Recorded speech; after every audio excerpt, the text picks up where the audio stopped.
Welcome to Reputation Matters. Our guest today lives by the words quality, craftsmanship, and tradition. His passion is to help the well-dressed acquire and care for their wardrobes. And perhaps most interestingly for our conversation today, he has nearly 750,000 followers on YouTube. He is the founder of Kirby Allison's Hanger Project. Kirby Allison, thanks for being here with us today. Creighton, it's a pleasure. And I have to say, it's a rare pleasure to be on the other side of this. So I'm going to savor this moment today to not have to worry about any of these details and just be able to enjoy what I'm sure is going to be great conversation. Good. You are usually the one to do the interview. Let's start at the very beginning. I understand from your bio, this all started with the desire for a better, higher quality suit hanger. Yeah.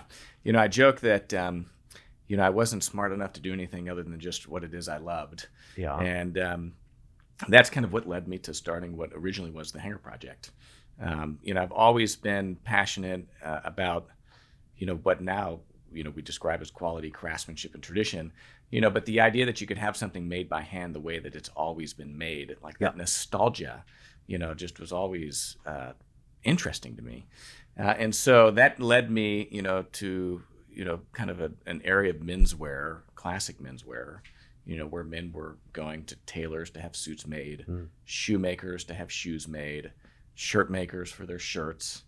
And, that was a rabbit hole I kind of fell into, beginning in high school, but really, in college. Okay. And so in college, instead of taking Art History 101, I took a graduate level class in costume design in tailoring. And so I hand tailored my own suit jacket, which taught me gave me a really profound understanding and appreciation for the work that goes into tailored garments. Mm-hmm. Graduate college, take all my money, buy my first custom suit, and it comes on a plastic hanger. Yeah. And so that was, in a lot of ways, the genesis of the Hanger Project. It was just that, a hanger project, right? Like all lowercase letters. I tried to think of a more clever name and couldn't. And my friend and roommate at the time said, well, why don't you just call it what you've been calling it this entire time, which is the Hanger Project. But if I remember correctly, it started as an office pool. You were in investment banking. And it was the GoFundMe before, GoFundMe, but it was the, Kickstarter before Kickstarter. I wish that had been my idea, but it was a group buy. So basically I told, a group of friends at the office and some other people I knew on the internet, look, I'll go out and find someone to make these hangers for us. They're like, I just graduated college. Like, I don't have any money. Right. So like, you guys have to prepay for this. I'll take all the orders, bundle it together and have them made and figure out all the details after the fact. And so that's how it began, really as, as a kind of a Kickstarter, if you will, group buy, focused on hangers. And then we went from there, from hangers to garment care, from garment care to shoe care. Okay. And then ultimately from shoe care to, kind of clothing accessories for the well-dressed.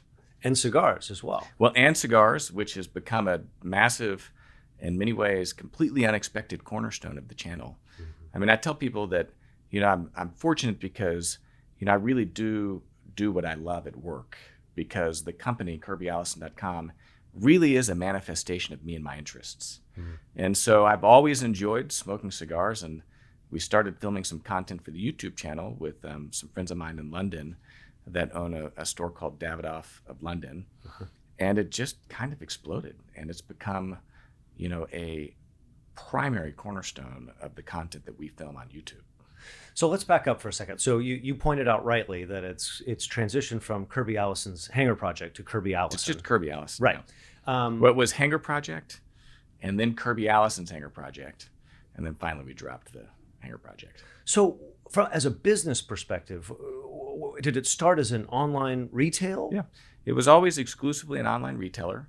And I say this half jokingly, but really it's very seriously, that my business would not exist if it weren't for the internet, because we are such a small niche serving such a specific market that there would never be enough customers in New York or any one geography to support a business. Yeah. It's only because we are able to do this online and really aggregate the entire, U.S. market, and in many ways kind of a global market, that I could even be in the business of selling luxury clothing hangers.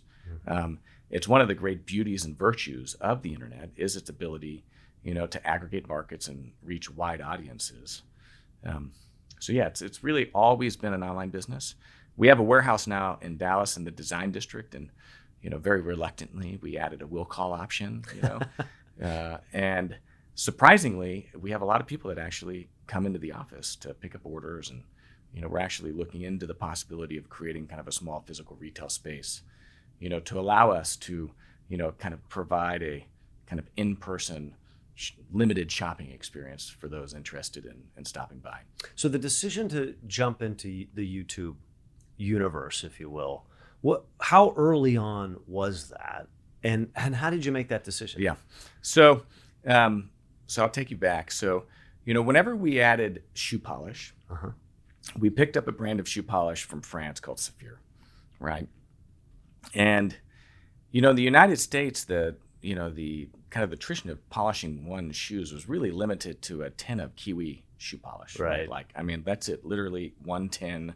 All you used was a wax polish, maybe a leather cleaning soap. And you had it all your life. Yeah, and you had it. It was Yeah, passed down from you your basically grandfather. inherited it, right? Right. And so whenever we added this line of shoe polish from France, right? They had this incredibly, diverse and rich catalog of products. It was very clear that the only way that we were going to be able to sell any shoe polish was by creating shoe shine tutorials, right? And so at that time, YouTube was, this was, 2011, 2012, right? Maybe a little bit earlier, was at its infancy. And so the only way to do this was with the written content, right? And so we created at that time, or I did, I say we, it's the royal we, anyone that owns a business, It's we. It's we, but it's really just me, myself, and I.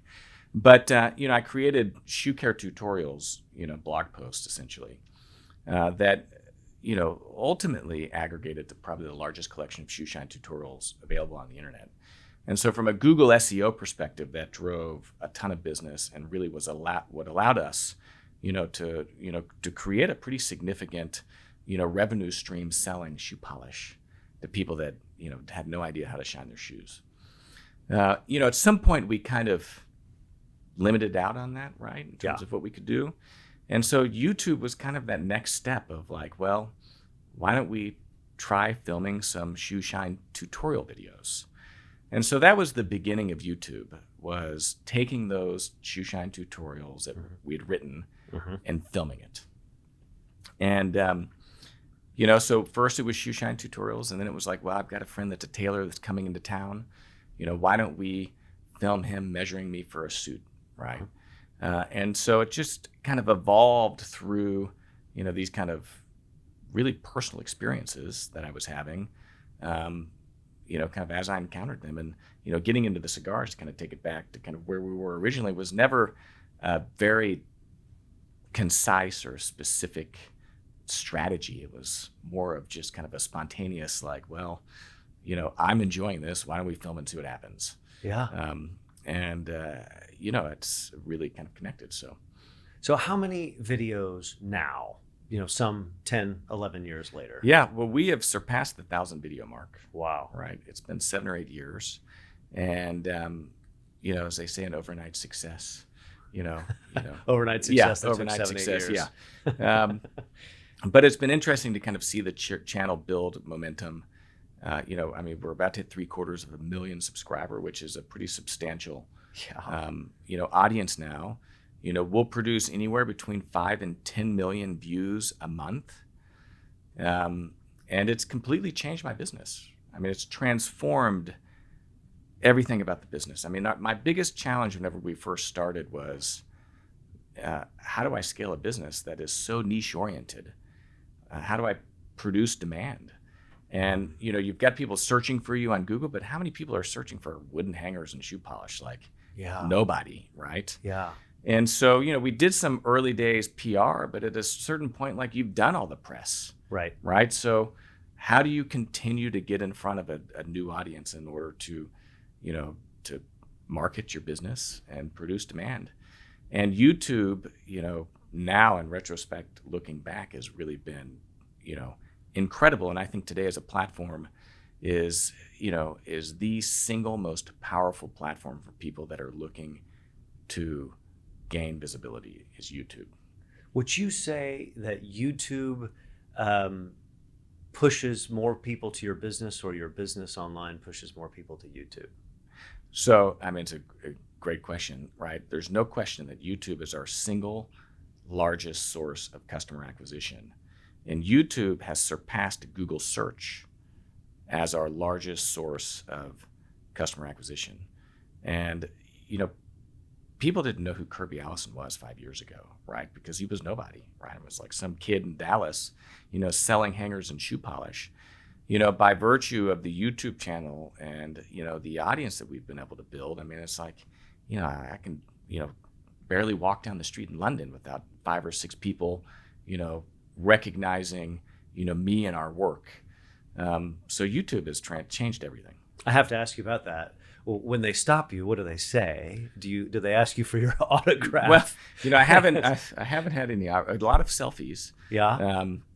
Which I guess is the modern day equivalent of the autograph. Absolutely. Yeah, I mean, there's a lot of people that, say, Kirby Allison, wow, I can't believe you're here, right? Because, here I am seeing you in London.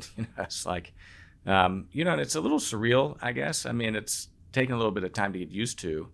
But, again, one of the great virtues of what it is I do is it's, at its core, oriented around a passion. And so the people that watch the channel are inherently people that I would get along with anyway, because we share commonality and interests.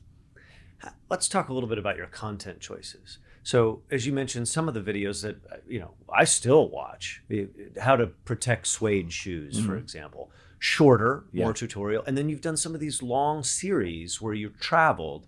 Talk about the differentiation between those and how you make some of your editorial decisions. Yeah, I think one of the most important things for someone to know about YouTube that it took me doing it for 5 years to fully comprehend and appreciate is its ability to put you in front of an audience that didn't know who you were. And the statistic that I'll give that still amazes me is that 80% of the people that watch one of our videos is someone for whom YouTube has suggested that video. So they weren't looking for how to shine a shoe, right? They weren't looking for any of the content, but YouTube, the algorithm, the black box, right, was somehow able to, predict that this would be something that they would be interested in. And so if you think that we're producing 5 million views, 10 million views a month, 80% of those people weren't searching for one of our videos, don't subscribe to the channel. It is a profound amount of people that are learning about who we are and what it is that we do for the first time. But let me stop you. So you're suggesting the algorithm works in your favor despite the niche that you have, because presumably they're already in the niche on YouTube and find you when it suggests. Well, again, no one really knows what Google does, right?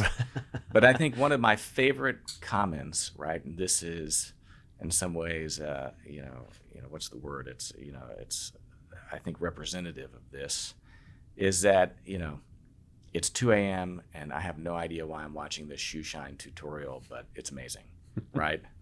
And so a lot of the people that we have turned into customers were people that never even really thought about shining their shoes. Wasn't even there for them, right? And so to go back to your point of like, we're in the market, well, I think one of the great virtues of YouTube is that it really produces a market for us that didn't necessarily exist beforehand. So you've broadened it, produced it. It's grown a market, by allowing us to, somehow plant the seed in people's minds or expose them to something that they never really thought to look for otherwise. So what's the barrier then? I mean, because you mentioned, there's lots of smart marketing people, lots of smart PR people, but there are few people who seem to have taken advantage of the power of YouTube, both from search as well as video, as well as you have. What's the barrier? Why do you think it's getting in people's way? Well, video production is difficult, right? That is, at the end of the day, I think the biggest crux. It's not cheap, it's not easy, and it's very difficult to do well. And so I think that is the biggest challenge that people run into. I mean, whenever we got started, I told myself, look, we're going to try it for 3 months, right? I knew that in order for us to be able to do it at scale, that we had to have the ability to edit the videos ourselves. Maybe we'd pay someone else to come film it, but like the editing and everything, we needed to have kind of in-house. And so those were things that we did to, so we hired an editor out of college, right? We'd have someone come in and help film. And, that's how we got started. But it's difficult. And I think, what I tell people is that, you just have to, you can't let doing it perfectly get in the way of doing anything. So you have to try and experiment and iterate through the process. But even then, compared to just writing a blog post or taking photographs on Instagram, doing something on YouTube is exponentially more difficult, and that's a barrier to entry. Sure. Okay, let's go back to your editorial choices, yes. And some of your content, from the tutorials to the far more sophisticated, where you're on the road, suit to shoot. Yeah. And of course, you were just recently in Cuba. Yeah, we just are in the beginning stages of, I think we just released the 3rd episode of a 10-part series that we filmed in Cuba. That is groundbreaking. I mean, we were given more access to the Cuban cigar kind of industry than anyone has ever been given with the video camera. And so that's exciting. I mean, that's what I love. I mean, this is when I say I really have the privilege of doing what it is I love. I mean, to be there in Cuba, doing something that nobody's ever done before, in an industry that I'm personally passionate about, like Cuban cigars, and then to be able to then share that with a global audience of people that, have that commonality with me is amazing. But to answer the question, well, hold on. Well, how did you get that access then? Yeah, well, I'm jumping ahead and let's go back, right? Well, it's too good to not follow up on, right? Well, because the access is really a product of the proof of performance, right? The fact that we have built a large audience and we've built trust. We've been doing this for a long time. We have some very specific positions on building trust too that I think that are important, that I'll hit on. Taking it back from the beginning, it was just shoe shine tutorials, right? It evolved from there because at some point you get bored. You're like, I couldn't possibly film another shoe shine tutorial.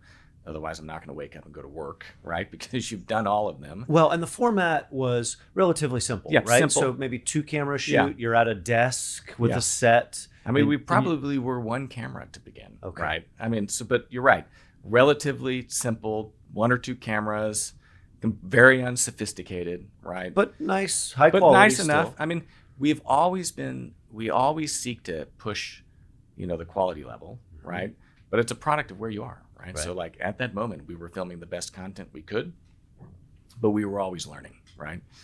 And so it went from that to then, here I am, having a bespoke suit made. Well, now we're not at a desk anymore. We're standing, it gets a little bit more complicated. And then we kind of introduced the travel content. So it's like, well, we filmed a bunch of stuff in the office in Dallas. Why don't we go to London and film with these people there, right? So that was kind of an evolution. And then, from that, and these are all still 1-part linear pieces, right? Okay. It's like, walk and talk, show and tells. I mean, nothing very, cinematically complicated. And how long? About how long? Well, I mean, on the longer side, which is something that I think is important. I think people go to YouTube for the meat and the potatoes, right? And I think it is a fallacy of marketers to think that they need to edit their content to what they see as either average watch times or attention spans, as they often Thank you very much. You're singing my tune. No. My producer is hearing you say this. Yeah. Well, I mean, I think that, again, people go to YouTube for the meat and the potatoes. And if you want to do anything that is substantial and significant, you've got to be able to support that with substantial and significant content. Depth. And that's not depth. And that's not done. That's not delivered in 30 seconds or a few minutes, right? And the beauty of YouTube or podcasts is that, people can listen to it anywhere, right? They can pause it, they can continue it. One of my favorite things is to increase the playback speed, right? So you can kind of fly through it faster. And so why not provide the meat and potatoes, right? And so we've always had long watch times. And I'd say relative to even the people that we benchmark ourselves against on YouTube today, we're still very long on our watch times. And, Are we making life more difficult for ourselves? Probably. Is it, I mean, would any more sophisticated, smarter person do the same thing? I'm not sure. But, for us to do justice to the topics that we're filming, Right. the only way to do it is, we don't organize around watch times. We organize around telling stories. However long that story takes to tell is how long the video is. So the next step was you're in London. Yeah, you're in having London. a bespoke suit made, Yeah. or bespoke shoes. Yeah. Right. It's all Smoking a cigar. That's how we Right. started with Davidoff of London. So that was the next kind of evolution. And then, so this was like us traveling somewhere to film, right? underwritten. No, underwritten by Kirby Allison. It's a whole nother conversation. And then at some point, we then said, let us try to do a series, a multi-part series where we have a narrative arc, right? So kind of do the same thing we're doing, but let's string some of these topics together to somehow make it more interesting than any of the individual episodes. The first time we did that was in Scotland with the Suit to Shoot series, right? And 2 years ago. 2 years ago, right? And then we followed that up with a series that we did with the Goodwood Revival, right? And then we've since done it with Cuba. We've done it in Italy. That hasn't been published yet. And so again, like pushing the envelope, continuing to develop and evolve. It's just kind of that next evolution in order to produce progressively better content, moving beyond just single linear episodes and saying, let's think bigger than that and tell a larger, more compelling story that can't be done in 45 minutes. And let's do that through a multi-part series. So how do you say no, or do you, to brands and individuals who are in your business, or not necessarily in the video or marketing business, but are in the apparel business, or believe they're in the high end apparel business, and it may or may not fit your standard of quality, craftsmanship, and tradition. In the beginning, we didn't really have much to choose from. So we said yes to almost everything. But we have the benefit of, we don't need the people with whom we work to pay us in order for us to do our work, right? We monetize the YouTube channel through KirbyAllison.com.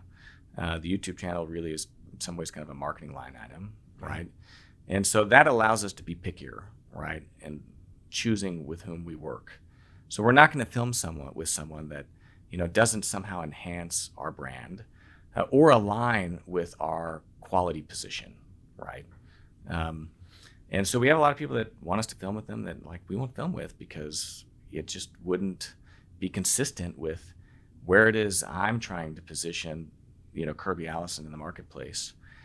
And that, the other side of the coin on that is we won't do negative content, right? I'm not a journalist, right? I'm not out there to do something that is controversial.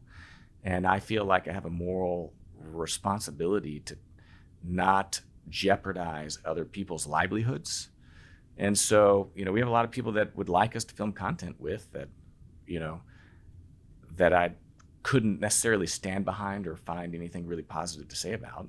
We just simply won't do it. Yeah. Right? We just pass on that. It's not a review. It's not a review. And there's a lot of people that in this space that, feel like, they need to, be controversial and have an opinion. And we have opinions, but they're positive opinions. And, I've just seen too many people not taken care of by that, we won't do it. Now, this has helped build trust, right? And further open doors because, we're able to show through our entire catalog of work that we don't do negative content. So if you have a 100-plus-year-old heritage brand, right, you can trust that if we are filming with you, right, we're there to tell your story in the most positive way possible, to romanticize it and to embellish it and to really speak to the virtues. And so protect the lore and the legacy. Yeah, to protect the lore and the legacy. And I think that's important. And, for us and for the people with whom we work, that they can trust that we're not going to in any way, stab them in the backs, after we get the footage into the editing room because, we want to or we can. Yeah. So for most people who care to dress, the journey towards quality craftsmanship and hopefully tradition is just that. It's a journey. It's a journey. And sometimes it's driven by economics, frankly. Yeah. So has that been the case for you? Oh, absolutely. Yeah. And do you feel like as you are making these editorial decisions about who you would feature and not, that your education is evolving as to, I'd never heard of this brand before, or now I found that, or do you feel like at this point in your career, you pretty well know all of the craftsmen in the marketplace? Did you know it all? No. I mean, we've always taken a position of focusing on the high end, right? And, we get some feedback from people that, well, why don't you focus on more accessible work, right? Well, I mean, if we're really talking about quality craftsmanship and tradition, it's got to be like there's a minimum threshold that you kind of have to meet in order to even be in that, that league. And so we've always kind of focused at that level and above. It's also my opinion that just like with art, you don't have to afford it to appreciate it. And so by focusing on the highest level of bespoke craftsmanship, right, even if you're not purchasing at that level, it allows you to be better informed of what the qualities and characteristics are of quality craftsmanship and tradition so that you can be a better consumer at whatever price point you're purchasing at. Yeah. And be aspirational. Yeah, be aspirational. I mean, it's a journey for everyone. There's no question. And I think there's two approaches to value creation, right? One of them is deciding what you want and then trying to spend as little money for that as possible, right? But the other, an equally valid approach towards value creation, this is the one that I've always prescribed to, is determine your budget, decide on what your budget is, and then go out and try to find the highest quality possible, right? And, value and quality is a three-dimensional optimization of money. It's time, knowledge, and money. Those are the three inputs that determine value. And so I've always been of the opinion, let me figure out however much I have to spend, and then I'm going to go out and learn and find the best makers and maybe spend a little bit more time having it made so that I can reach a higher quality level of product than if I were to just walk into a mall and spend $300. Yeah. Well, where did the quality craftsmanship and tradition tagline come from? Yeah. I mean, at this point, I can't even remember. Is that something you've always talked about? Well, I think words you've chosen or used? So those three characteristics were always part of my narrative and ethos, right? But there was a point at which, I had a mentor that I worked with, and we were refining our language. And we said, look, we need to come up with a tagline or something. And so quality craftsmanship and tradition is kind of what just percolated at the top because, those are the fundamental virtues of my ethos, right, of what it is that we're after. And so, it's kind of worked out, I suppose. So that's a great segue to something I've been dying to ask you. So we're in the business of words. Words matter. Word choice matters, and particularly as it relates to reputation. Yeah. So one of the things you talk about is as it relates to your audience, renowned tailors, dandies, and men of style. I think that's fascinating. Yeah. Because if you think about it, at least in American culture, the word dandy is not positive. Yeah. So tell us about. Yeah. Where did you find that though? Because I'd probably say that the dandy word is, we'd probably strike that because I'd say that, and words do matter, right? I couldn't agree with you more, right? And I think that oftentimes we, not enough importance is given to them. We are not in the business of like dandyism, right? And we've had a rebranding where, basically when we rebranded to Kirby Allison, our icon or like our logo is a cannon. Yes. Right. And, again, like there was a lot of thought and work that went into finding that logo or that icon. And we decided on the cannon because ultimately it is my, I don't know if opinion is the right word, but my position or philosophy that men dress up in suits and ties, not to go and dance around like dandies, right? But it is our uniform. It is our kind of coat of armor to go out there into the world and fight, for whatever it is we're building or we're doing or for our families. And this is our uniform. And so there's a reverence, a respect, and a seriousness behind dressing well that has nothing to do about looking fancy or fashionable. Yeah. And I often say that we're actually in the anti-fashion business, right? I mean, we sell clothing, but we couldn't be any more different than fashion, because what I, really advocate for is classic menswear that has sustainability, longevity, and timelessness, right? And so it's inherently not fashionable, and that is if I was described as a dandy, I feel like I'd be almost offended, Yeah. because there's a kind of a visualness of that, of like the dandy, like it's dressing up for a little bit. It's a little bit too Showy. self-worshiping, Mm-hmm. and I just don't like. That's just not me. Right. Whereas yours, this is the uniform of a gentleman. Yeah, and there's a degree of connoisseurship. Like, I enjoy dressing well. Don't get me wrong. Like, I enjoy it. I find that there is just an intrinsic satisfaction to dressing well, right? And to dressing in clothing that's well made, because it makes you feel better and you're more comfortable. And I enjoy, those elements of quality and craftsmanship. I appreciate that. And so, it brings me personal happiness to like know that I'm wearing a beautifully made suit that's handmade in London by a tailor that I've had a relationship with. Those things bring me intrinsic joy that have nothing to do about anyone else. Good for right? you. And I think that part of what we do in the channel is really talking about that and helping men understand that exists. It's not something to be ashamed about, right? And that, it's, there's a real virtue there. So you mentioned getting feedback. Do you get negative feedback? I imagine in this day and age, there's also folks who are like, let's do something on the casual office attire. Yeah. I mean, I read a lot of the comments on our videos, right? I mean, especially, if we publish a video, like a new video we publish twice a week, I'm in there probably reading and responding to most comments for at least the first few days it's out, right? Now, if a video has been out for 2 years, I'm probably not seeing those comments anymore.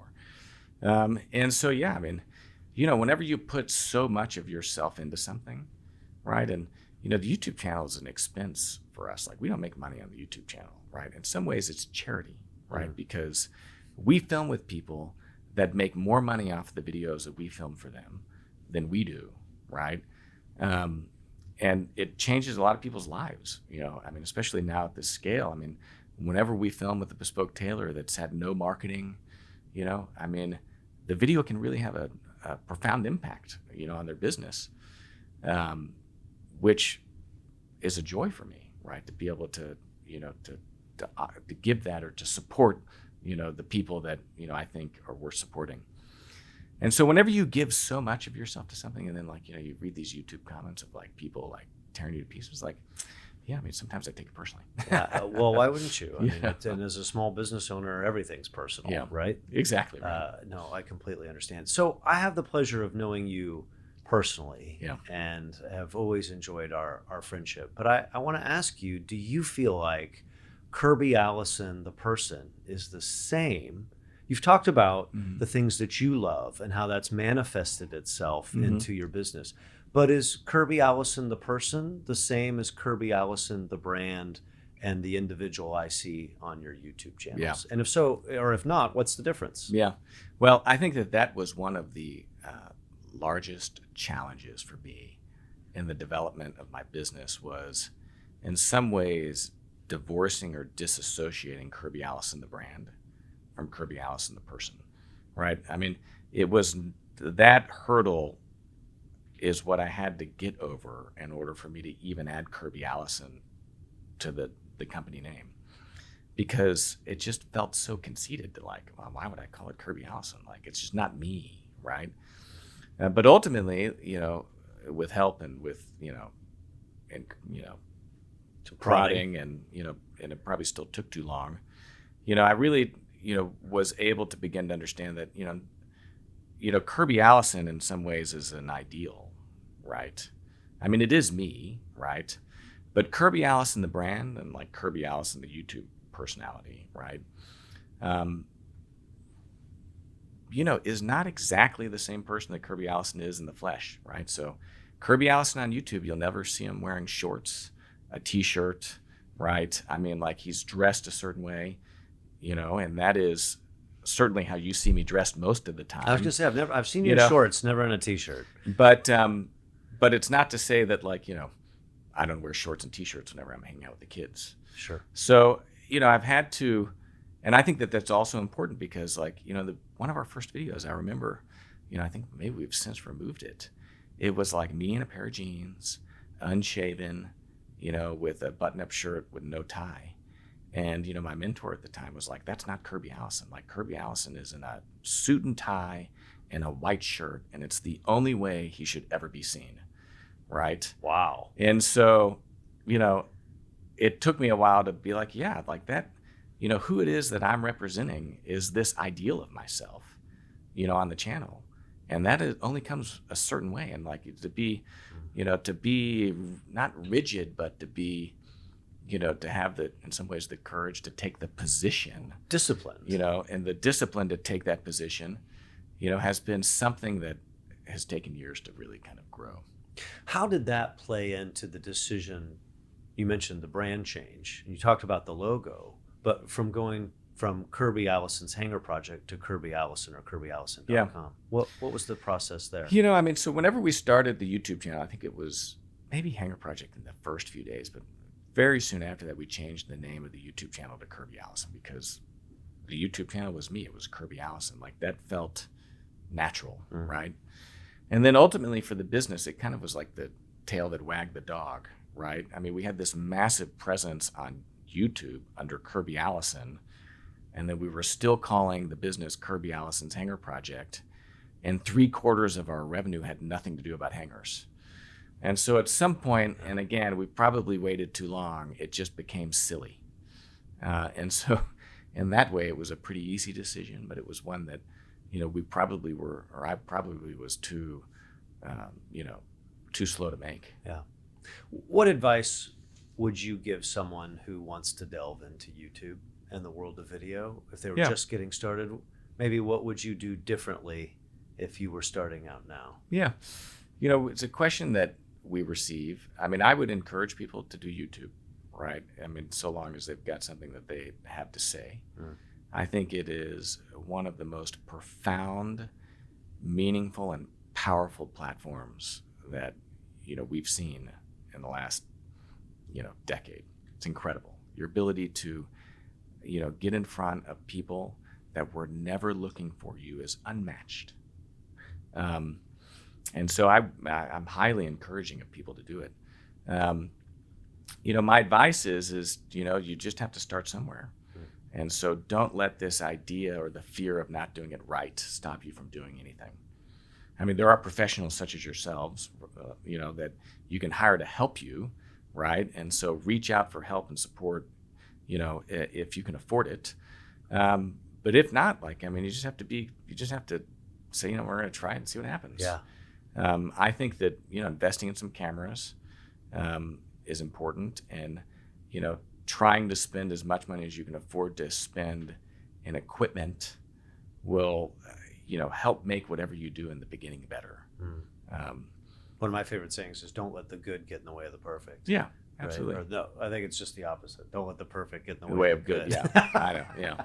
There's my words of wisdom for the day. Well, what's the dream for you? There's so many other iconic, and again, you referred to yourself as the anti-fashion in some ways. Yeah. But when someone's namesake is their brand, you can't help but think of Ralph Lauren, or Tommy Hilfiger. So have you put a stake in the ground as far as Kirby Allison will be X? I think that, and this sounds terrible, right? But in some ways, I feel like we've already achieved the dream, to be completely frank. I mean, I love what I do, right? I get to travel the world and meet interesting people and tell their stories. I mean, I joke that the cameras are, what I, use to kind of sneak my way through the door, is showing up at the cameras, right? And, I've been able to build a business that allows me to continue to do what it is that I'm passionate about.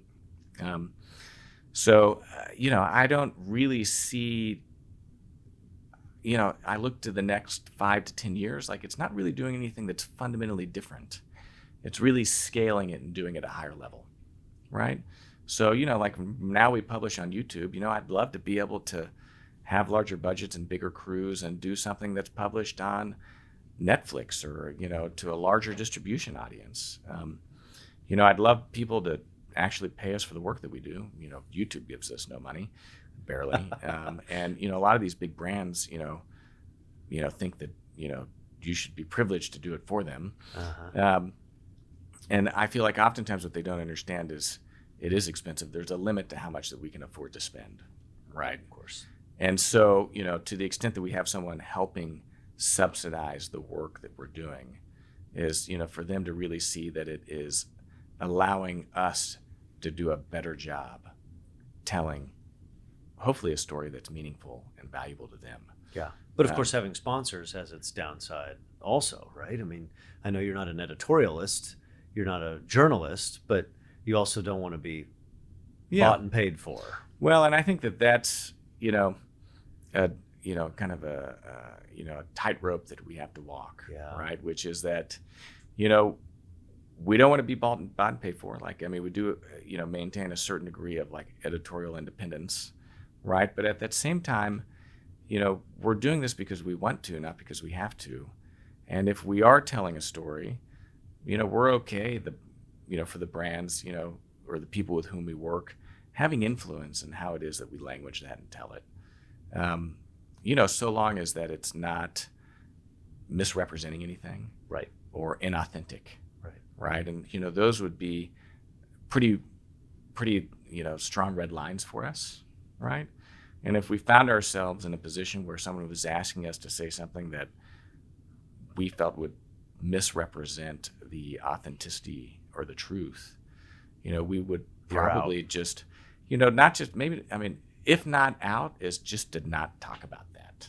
Okay, so we're nearing the end of our time together. Go on forever, I'm loving this. Well, and I absolutely, I mean, your story is we don't remarkable. do this enough. I mean, we need to have, you and Nikki over and, do this proper, over drinks and dinner, but yeah. That sounds great too. We have a lightning round. Yes, right? Okay. So some of these are bespoke just for you. Excellent. And then others we ask all No of pressure. our guests. No pressure at all. Okay, but I have to ask you, favorite video you've ever shot? We filmed a video at Duke's Bar in London, right, with Alessandro Palazzi. He's like a famous bartender. And, besides it's funny, a little anecdote about the video, right, is that we filmed it in reverse order. So we filmed him making the martinis first, and then the greet and introduction second.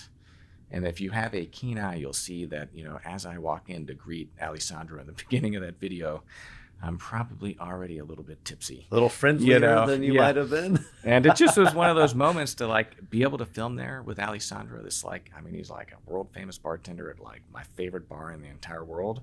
It was just like a moment of this is awesome. That's fantastic. Now, I'm not going to ask you about favorite brands or anything like that, because that wouldn't be fair. But I would like to know what's the favorite piece you have in your wardrobe.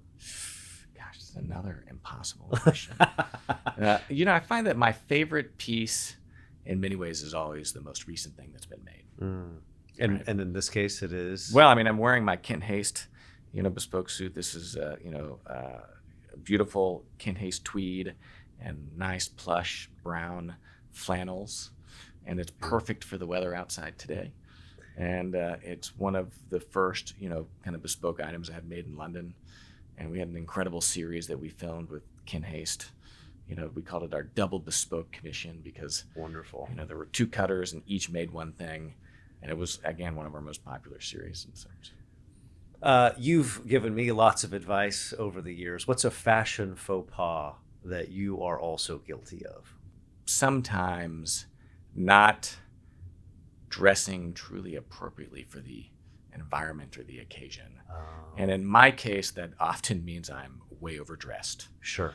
And so, I think I've had to tone it down a little bit at the kids' schools, of like walking into, certain parent meetings or parent social gatherings, like too well dressed. Right. Because that makes people feel uncomfortable. Yeah. And so, I've had to learn to kind of take the tie off and, loosen it a little bit. But so as I tell my boys, you can always take the tie off. Yeah. You can never put it on. Well, it's if better you to don't be have overdressed than it. underdressed. That's right. That's right. Do you have a piece that you really want to add to your wardrobe that you don't have currently? I mean, I've got so much clothes right now. But you know what I really need that I don't have, right? And I want to add this, is a proper, like Savile Row or proper British bespoke city suit, right? I mean, I've got tweeds, I've got a tuxedo being made, right? But like just a standard, like dark gray herringbone city suit. Very good. I don't have that, right? And it goes back to, it was one of the first things I've ever had made because it was foundational, right? And so now in my wardrobe, it's like the oldest piece. Doesn't really fit as well as it used to. You said it, tuxedo, navy or black? Well, I mean, midnight blue would be, the color. Very good. Favorite YouTube channel besides your own? Oh, that's another difficult question. I'm guilty of not. I watch so much of my own videos during the proofing process. Yeah. But Doug DeMauro, like Doug, the Doug Score. Uh-huh. So he's a car review guy. I really kind of enjoy his.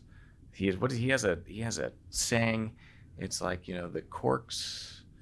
What does he call it? It's like, the corks, the features, the corks. Anyway, he's got a really kind of interesting like slogan that I enjoy.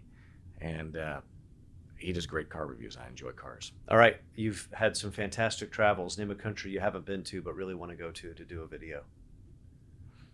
A country that I haven't been to, Uh-huh. right? Or a country that I haven't filmed in. Oh, how about both? Yeah. I've never been to Japan. Okay. And I think Japan, when you look at craftsmanship and tradition, is like, in the pantheon of the greats. Mm-hmm. And so I'd love to go to Japan, right? And it could be, it's not a 2024 project. It could be a 2025 project. Okay. Because it would be a substantial project. But, I would love to go to Japan and really kind of explore that country. Excellent. So that's a country that I've never been to and never filmed in. A country that I've been to but never filmed that I want to film in is Mexico, right? Mexico City. Absolutely. My wife's from Mexico City. Beautiful. And, they've got, they're importer of Cuban cigars. Max Gutman, was one of my early influences in smoking. Mm-hmm. And he apparently has like a legendary humidor in Mexico City that he said that we could go film in anytime we're there. And so it's like, I'm, really, hot to get to Mexico because I'm like, I want to go Fantastic. film that. Mexico City's Mexico fantastic. City, yeah. All right. For every guest, we ask, what was your favorite subject in school? I enjoyed math. Major in college? Business. Favorite holiday? Christmas. Favorite hobby? Smoking a cigar. Favorite guilty pleasure? Smoking a cigar. My favorite guilty pleasure is, in fact, hand-pressed sheets. Very good. Favorite movie? Ooh, The Game with Michael Douglas jumps out. Favorite day of the week? Sunday. Hidden superpower or talent? I don't have any hidden superpowers that are funny, but I'd say that, one of the superpowers that, I've come to kind of embrace through work is the ability to really relate with other people. And that's something that I think I'm good at. And it's something that I enjoy. So, and it's something that I think has allowed me in the YouTube channel, to do it well, is, really kind of being able to explain other people's virtues better than they can. Yeah. And that's a big part of what I help people do, is to, understand what makes what they do special and articulate that. In many cases, better than they would otherwise articulate it themselves. Well, part of being a gentleman is rapport and making Yeah. people feel special. Yeah. Right? And I enjoy that. I mean, there's so many incredible people that have these just magnificent stories and can't tell it themselves. I mean, you do this with your work, right? It's helping people figure out how to really, champion their own stories. And, we do that for people that I think deserve to be helped and saved. I mean, I see that, a lot of these heritage brands and these bespoke artisans, I mean, it's like an endangered species, Yeah. right? And I think that like they need all the help they can get, right? Because what they do really is special and valuable. And so to be out there and kind of bang the drums, advocating, for their work is something that I think is significant. Last question. One person, alive or dead, if you had to pick to have dinner with or a cigar, who would it be? Who would it be? I would love to have a cigar with, King George. Great pick. Great pick. It's like, I often joke, it's like anytime I'm in a beautiful place, all I can think about is smoking a cigar there. And we did this lightning round with Eddie Sahaki once of like top 10 places we want to smoke a cigar. I think number 1 is like Buckingham Palace. Because how cool would it be to smoke a cigar in Buckingham Palace? I imagine you will have that chance before too long. And those walls, it's been too long. I know you're trying to wrap up, but I'm going to tell a funny anecdote, which is that I was in New York recently, and I was at, one of the clubs there, like one of the gentlemen's clubs. And, New York, of course, you can't smoke indoor anywhere, right? I'm a staunch believer that the only civilized place to smoke is inside. Smoke cigars, not cigarettes. It's different, right? So I'm not, advocating, lighting up a cigarette in your mom's, living room. But it was a cold, windy night, and I was like, I really need a cigar. So I went into the library, and it was empty, and lit up a cigar. And I was smoking inside, very much against the rules of the club. It's holiday party season. Finally, someone comes in to kick me out, after like 30 minutes. And I joked that my cigar smoke was the only civilized thing that library had seen in a week of holiday parties. Do they agree? They still kick you out. It somehow came off cynical, but I meant it like, I'm doing you a favor. Yeah, I meant it, more humorously. Kirby, Allison, it is so impressive to hear your stories and how you have harnessed the power of YouTube. 750,000 followers on YouTube, Kirby Allison and KirbyAllison.com. Thanks so much for joining us. Great. And we'll see you next time. Pleasure is mine. Thank you. Thank you. See y'all next time on Reputation Matters. We hope you've enjoyed this episode of Reputation Matters. Find us at sunwestpr.com or your favorite podcast streaming service. Until next time.